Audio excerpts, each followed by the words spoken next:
یاد رکھیں کہ جب تک آپ نماز کے مسائل نہیں سیکھیں گے آپ اپنی نماز کی اصلاح نہیں کر سکتے، اس کو درست بھی نہیں کر سکتے۔ کبھی کوئی مسئلہ آ گیا تو آپ ڈیسیجن نہیں لے سکتے، اس لیے کہ آپ کو اس کا علم نہیں۔ اور اگر مسائل کا علم ہوگا تو انشاءاللہ آپ کے لیے آسان ہوگا، آپ اپنی اصلاح بھی کر سکیں گے۔ نماز میں کبھی کچھ ہوا تو آپ فوراً ڈیسیجن لے سکیں گے۔ واجبات کے چھوٹنے پر سجدہ سہو کا حکم ہے۔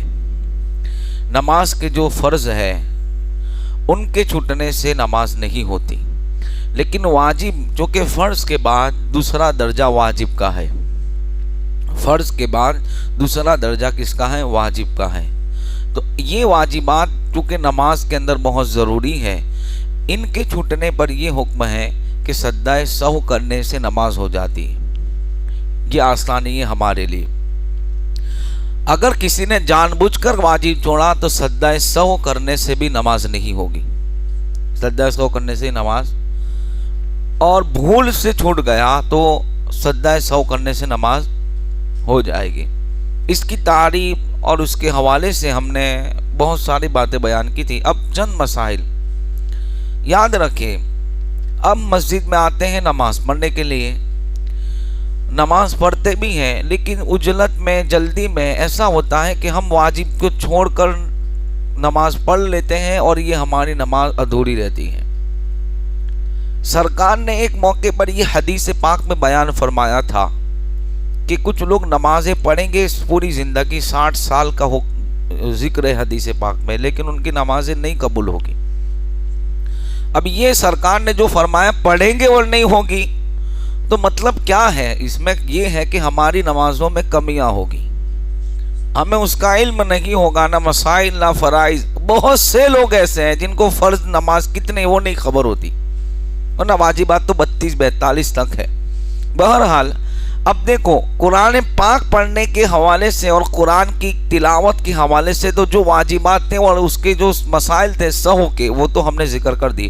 اب آگے کی گفتگو، رکوع اور سجدے کی جو تسبیحات ہیں کہ رکوع میں سبحان رب العظیم، سجدے میں سبحان رب العالی، یہ تسبیحات سنت ہے، واجب نہیں ہے۔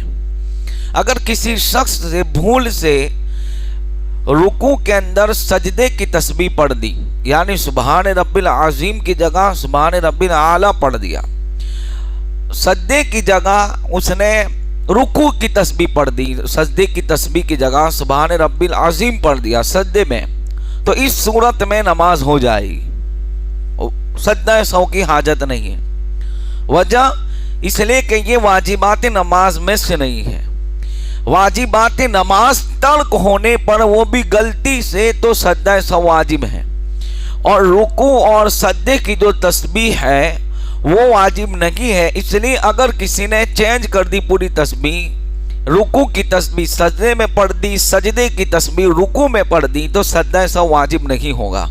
سمیع اللہ لمن حمیدہ کی جگہ اللہ اکبر کی تسبیح نکل گئی غلطی سے، آپ رکوع سے کھڑے ہونے کے لیے سمیع اللہ لمن حمیدہ کہنے کی بدلے آپ نے اللہ اکبر کہہ کے کھڑے ہو گئے، ایسا بھی ہوتا ہے، تو بھی سجدہ سہو واجب نہیں ہوتا، اس لیے کہ یہ غلطی واجبات میں سے نہیں ہے۔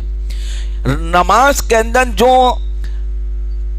ہم رکوع اور سجدے اور قیام قاعدہ، یعنی جو رکن ہے نماز کے، اس کے انتقال کے وقت، انتقال کر کہتے ہیں ایک جگہ سے دوسری جگہ جانے کو، تو وہ تسبیحات جو ہے، تسبیحات جیسے اللہ اکبر کہنا، سمیع اللہ لمن حمیدہ کہنا، اس میں بھی اگر غلطی ہوئی تو بھی سجدہ سہو واجب ہوتا نہیں ہے، کیونکہ یہ تسبیحات اور یہ جو انتقال کی تسبیح ہے وہ مستحب ہے، تو ان کو کہنے سے بھی، غلطی سے کہنے، ادھر ادھر بدل جانے سے بھی سجدہ سہو واجب نہیں ہوتا۔ اسی طرح تعدیل ارکان، کیونکہ ہماری وہاں جو گفتگو ہوئی تھی 2 اجتماع کے اندر، تو ہم نے قرآن کی تلاوت کے حوالے سے بہت سے مسائل، وہ بھی بہت اہم، چونکہ ہمارے سعادت بھائی لائیو کرتے ہیں، یوٹیوب پہ آپ دیکھ سکتے وہ مسائل، بہت اہم مسائل وہ بیان کر چکے، اب وقت نہیں ہے کہ ہم اس کو دہرائیں۔ تعدیل ارکان، اب یہاں بہت سے لوگ غلطیاں کرتے ہیں کہ رکوع سے سیدھا کھڑے ہونا یہ واجب ہے۔ کیا ہے؟ کیا ہے؟ زور سے بولیں، واجب ہے۔ اب بہت سے لوگ ایسے ہیں کہ سیدھے کھڑے بھی نہیں ہوتے اور ڈائریکٹ سجدے میں چلے جاتے ہیں. اب ان کی نماز کا کیا ہوگا؟ میں یہ کہتا ہوں کہ ایک سیکنڈ کتنا حکم ہے شریعت کا کھڑے رہنے کا. کہا ایک سبحان اللہ کہا جائے اتنی دیر ٹھہرو. سوی اللہ لمن حمیدہ ٹھہرو، پھر اللہ اکبر کہو اور سجدے میں جاؤ. اگر کسی نے وہاں وقف نہیں کیا، تعدیل ارکان یعنی رکوع سے سیدھے کھڑے ہونا اس کا پایا نہیں گیا، تو اس کی نماز دوبارہ پڑھنا یہ واجب ہے. دوبارہ پڑھنا کیا ہے؟ واجب ہے. اس کو دوبارہ نماز پڑھنی ہوگی. اور یہ معاملہ امام کے ساتھ بھی ہوتا ہے کہ جب امام صاحب نماز پڑھاتے ہیں، آپ جماعت کے اندر ہے، آپ دیکھنا بہت سے لوگ ایسے ہیں کہ امام سے پہلے سجدے میں چلے جاتے ہیں. یہ تو اچھا ہے کہ امام کی اقتداء ہے، ورنہ آپ کی نماز ہی نہ ہو. اقتداء امام میں ہو گئی تو ہو گئی، لیکن فرمایا امام سے پہلے جانا یہ منع ہے، گناہ ہے. ہم نے جب نیت کر لی اقتداء کی تو اب ہم امام کو ہی فالو کریں گے. یہ کیا ہوا کہ ہم یوں کہتے پیچھے اس امام کے، اور ہمارے ارکان امام سے پہلے.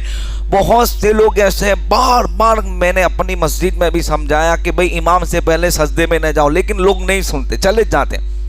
اس حوالے سے مومن کی نماز میں امام نووی کا بہت بڑا واقعہ لکھا ہے. ان کی شکل گدھے کی طرح ہو گئی. وہ اس کو پوری ڈیٹیل وہاں لکھی ہے، لیکن ابھی وقت نہیں ہے. بس یہ سمجھئے کہ بہت بڑا گناہ نہیں کر سکتے ہم امام کے آگے. امام کہا سمیع اللہ لمن حمیدہ، ابھی امام کھڑا. امام اس لیے ٹھہرتا ہے کہ اسے خبر ہے کہ یہ تعدیل ارکان واجب ہے، اس لیے تو ٹھہرتا. اور یہاں کیا ہوتا ہے؟ مقتدی کی لائن لگ جاتی ہے. ابھی تو ہم کھڑے ہوتے ہیں کہ لوگ سجدے میں چلے جاتے ہیں. بولو، یہ ہمیں پتہ چلتا ہے کیسے؟ کہ پہلی صف والے ہوتے ہیں تو اس میں سب جاتے. تو اب جب پہلی صف میں اتنے لوگ جاتے تو پوری مسجد میں کتنے لوگ جاتے ہوں گے؟ اس لیے یہ چیز سے بھی ہمیں بچنا ہے. تعدیل ارکان کو اچھے سے ادا کرے. رکوع سے سیدھے کھڑو، اللہ اکبر کہہ کے سجدے میں جائے.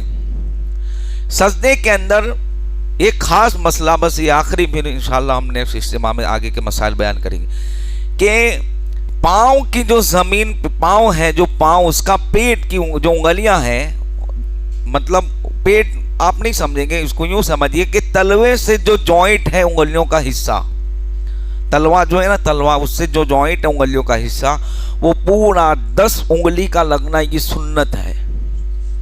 10 انگلی کا لگنا کیا ہے؟ اور اکثر کا لگنا واجب ہے. اکثر کا لگنا کیا ہے؟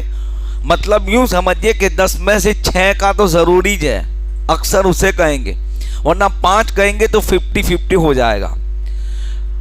اس لیے کہا گیا کہ اس وقت اگر ہم سنت پہ عمل کریں تو انشاءاللہ اکثر انگلی کا حصہ زمین پہ لگ جائے گا. یہ ہے سنت کے رسول پہ عمل کرنے کا فائدہ. اگر ہم 10 لگانے کی کوشش کریں گے تو اکثر انگلی لگ جائے گی. اگر ہم واجبات پہ خالی توجہ دیں گے اور اتنی ہی لگائیں گے تو ہو سکتا ہے کہ ایک انگلی کم بھی لگے. اس لیے جوڑ سے اس سے پنجے کو دبائیں گے کہ یہ جو انگلیوں کے جوڑ ہے تلوے کے ساتھ وہ دب جائے کمپلیٹلی، تبھی سجدہ ادا ہوگا. ناک کو دبائیں گے نرم ہڈی تک، یہ واجب ہے. یہ کیا ہے؟ واجب میں. سجدہ ایسا نہیں کہ خالی ٹھینگے مارے، یہ بھی حدیثوں میں آیا. مرغی کی چونچ کی طرح ٹھینگا نہیں مارنا کہ ٹچ کر کے اٹھا لیا. دبانا ہے، پیشانی کو رکھنا ہے، 10 انگلیوں کو جمانا ہے، اسی کو کہتے سجدہ. یہ تھوڑی محنت پڑتی ہے. سجدے میں کیا پڑتی ہے؟ تھوڑی محنت پڑتی ہے، دبانا پڑتا ہے، زور دینا پڑتا ہے. جہاں محنت ہے وہاں اجر بھی بہت ہے. حدیث پاک میں نماز کے اندر یہ بتایا گیا کہ سجدے کی حالت میں بندہ رب سے بہت قریب ہوتا ہے. تو جہاں محنت ہے وہاں اجر بھی ایسا ہے. ارے اتنا بڑا اجر کہ قرب الہی ملتا ہے، قرب الہی ملتا ہے. اس لیے ان باتوں کو خاص دھیان رکھے کہ اس طرح دبائیں اور پھر سبحان رب الاعلی. ہاں یہ اور باتیں، پیر ٹوٹ گیا، زخم ہے، عذر ہے، تو عذر کے الگ معاملہ ہے، اس میں معاف ہے. لیکن اگر کوئی عذر نہیں ہے اور ہم زمین پہ سجدہ کرتے ہیں تو 10 انگلیوں کو زور سے دبائیں تاکہ سنت ادا کرنے میں ہمارے فرض اور واجبات بھی ادا ہو جائیں.